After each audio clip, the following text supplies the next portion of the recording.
Coucou! Alors, c'est Asilis qui revient parce que elle a fini en ce samedi sa toute dernière lecture qui n'était autre que de la Bichette Arlequin. Là, j'ai pas vraiment choisi, hein. Il y avait une lecture commune que j'organise, donc du coup, voilà, j'aurais peut-être aimé lire autre chose, mais bon, ça s'est imposé de fait. Il s'agit du 4e tome des Ombres de la Nuit, de Chris Cole. Voilà, Anne Danée. Ça faisait longtemps, hein. Non, le dernier que je vous ai présenté, tome 3, ça doit faire même pas quelques semaines. Bon alors, on se retrouve de nouveau dans le mythos, donc qui est en fait le nom commun pour nommer, enfin voilà, tout l'espace habité par les créatures surnaturelles à l'insu des humains. Donc voilà, on y mêle des vampires, des loups-garous, des fées, des sorcières, des... Qu'est-ce qu'il y a d'autre encore dans le magasin? Oh, il y en a pas mal, hein. Il y a des Valkyries aussi. C'est très rare que je vois des séries avec des Valkyries. J'ai découvert les Valkyries avec cette saga. J'aime beaucoup. Je trouve ça sympa. Des petites nanas un peu guerrières, un caractère de chien, attirées par tout ce qui brille, super coquettes, très drôles. Non, très très fan. Et donc du coup, nous revoilà dans ce monde délicieux pour une histoire digne d'une saga Harlequin, vraiment. Parce que alors là, autant dans les 2 précédents tomes, pas dans le premier, mais dans les 2 précédents tomes, il y avait une forme d'histoire. C'est-à-dire que certes, il y avait une love story impossible, mais il y avait une histoire. Il y avait la quête, il y avait vraiment des enjeux en dehors de la love story. Et bah là, alors oui, il y en a, mais ils sont... en termes de quantité, c'est vraiment petit, hein. Ils sont assez annexes, et du coup, bon...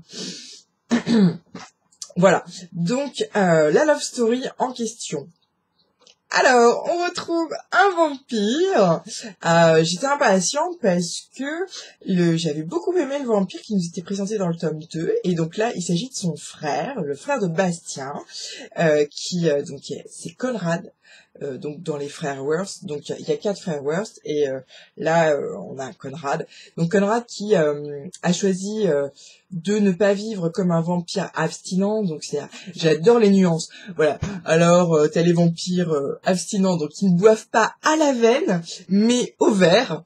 Je trouve ça très élégant comme distinction. Et donc Conrad, lui, on découvre qu'il a, enfin voilà, lui, il s'est pas du tout gêné pour boire à la veine, à savoir que boire du sang à la veine, ça veut dire ingérer en même temps les souvenirs de la personne, de la victime, et du coup, enfin, Conrad, lui, ça fait 3 siècles qu'il se tape, enfin, des veines, de démons aussi, enfin, des personnes puissantes, qui les tuent à la suite de ces saignements, et donc, il engrange des souvenirs à bloc, des pouvoirs à bloc.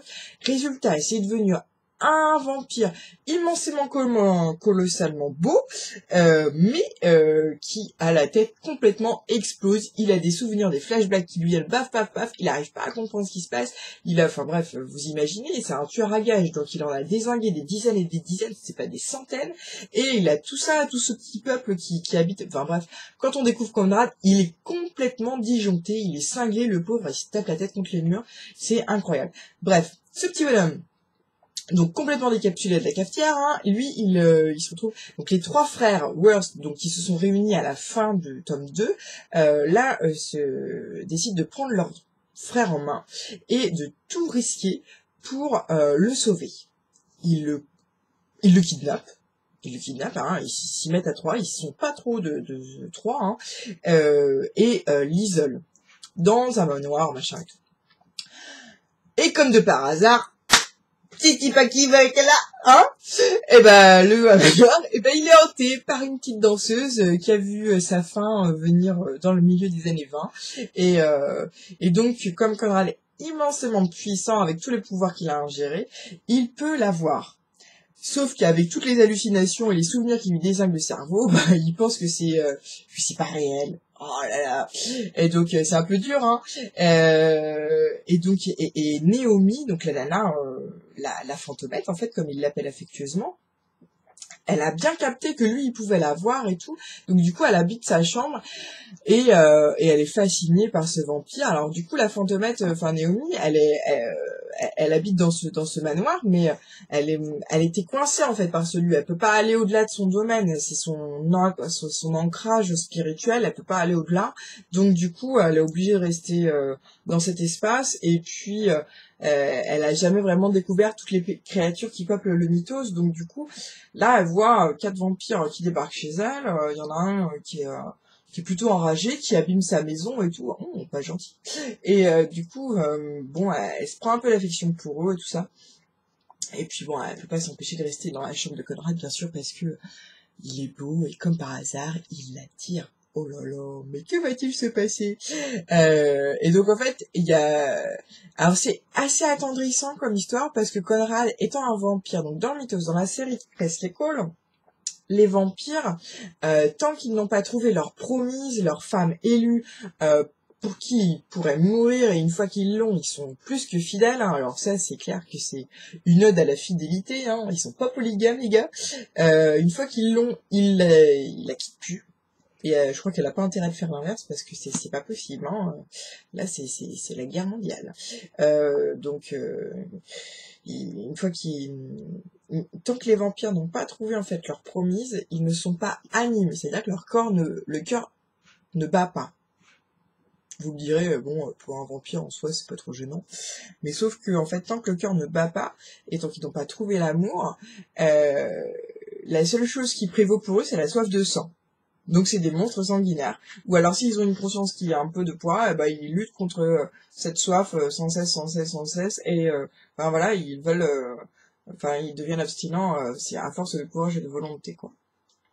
Donc, du coup, bon, voilà.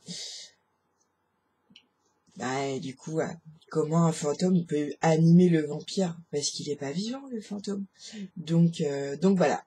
Toute une partie du livre, ça va être comment Conrad va réussir à lutter contre la folie, prendre conscience que Naomi est bien réelle et que c'est pas le fruit de son imagination ou des hallucinations, comment Naomi va réussir à devenir un corps de chair et de sang, et donc voilà, tout ça, ça prend une certaine place, et voilà, c'est vraiment dans dans cette accroche, dans ce tête-à-tête, avec ce point de vue croisé sans cesse entre ces deux personnages principaux qui se croisent, et enfin voilà, on alterne toujours leur point de vue. J'aime beaucoup Presley Cole parce qu'elle a une forme d'humour, et toutes les petites phrases qu'il pense, enfin voilà, où il pouvait s'étaquiner ou à rire de l'ironie du sort ou de la situation, elle est ou pas, elle marque en italique, et donc même si c'est assez déconnant ou assez décalé par rapport à la situation ou au tragique, où on se dit